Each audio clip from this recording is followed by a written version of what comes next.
जान्न जान्न भन्छु म लान्छ कालैले सम्पत्ति झोलामा लान्छन् खोलामा जुनी बिटो अर्कैको काममा लेख्छु खाता ईश्वरको नामैमा असाल्याको छोरो नि दुर्जनको हली हुँदैन कृष्ण भगवान् कहिले भली।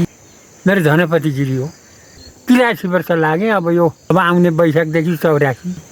तिम्रो जन्म कहाँ भयो कृष्ण गोकुलैपुरीमा 1600 गोपिनीता छोडेर गए कृष्ण वृन्दावनमा। वृन्दावनमा बगेकी यमुना कति राम्रो सलल यमुनाका सिरैमा कति राम्रो कृष्णज्यूको गाई चरन। रोग त त्यही एउटा ग्यास्ट्री छ, अर्थो छैन। ग्यास्ट्री त संसारलाई हो नि। म 2 माउ गाई चाहिँ हेर्छु, त्यति हो। 2 माउ गाई हेर्छु, गल्लीमा डुलाउँछु, खाना खान्छु, सुत्छु, त्यति हो। मेरो कामहरू छैन। म चाहिँ जान मन परेन, यहीँ बस्नु जस्तो लाग्यो। सुब्बाहरूले एउटा बिरुवा गिरी त नजायो यहीँ बसै तँलाई हामी पुस्छौँ न भने अनि माया लाए बसे। बाबुआमाले राम्रै गरे, अहिले पनि छोरा बुहारीले मलाई राम्रै गरेको छ।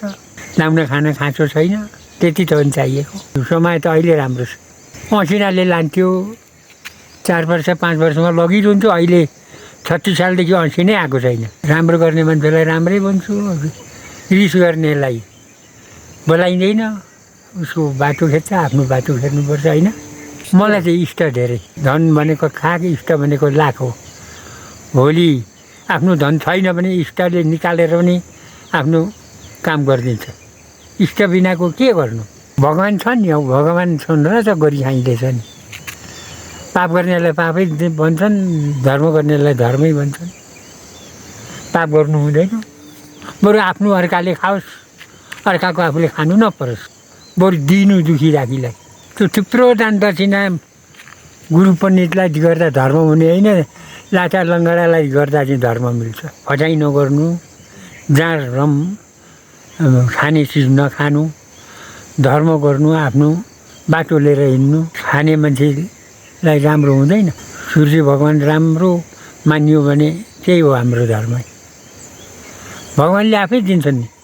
हरे राम राम वासुदेव हरे भगवती महादेव देव। आज तिमी कहाँ पुग्यौ कृष्ण मधुरी बनैमा। आज तिमी कहाँ पुग्यौ कृष्ण सुनौली बनैमा।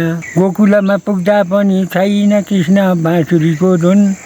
मथुरामा पुग्दा पनि छैन कृष्ण बाँसुरीको धुन। वृन्दावनमा गाई चराउँदै कृष्ण नबजाइदेऊ न बाँसुरीको धुन। रुन्छ मेरो मन कृष्ण रुन्छ मेरो मन। मेरो मेरो भन्छु म मेरो केही छैन। जाने बेला भयो कृष्ण लानु केही छैन। बाँसैको डोलामा मरेपछि कृष्ण शङ्ख बजाउँदै लान्छन् खोलामा। त्यसको हुँदैन, छोरा नातिलाई पनि हुँदैन। आफूले दिनु, बरु आफ्नो खाओस्। अर्काको चाहिँ एकै पैसा नखानु, अर्काको नखानु, बरु आफूले दिनु, झुटा नगर्नु, त्यति हो। दिने मान्छे मात्रै जान्छ सरासर। अर्काको आश गर्ने मान्छे कति राम्रो त्यो वृन्दावन झिलिमिली फुलै फुलेको। कृष्णज्यूको दर्शन, कृष्णज्यूको दर्शन गर्ने पापी पनि तर्छन्। पानी मिठो यमुना नदीको, दर्शन मिठो कृष्ण भगवान्को।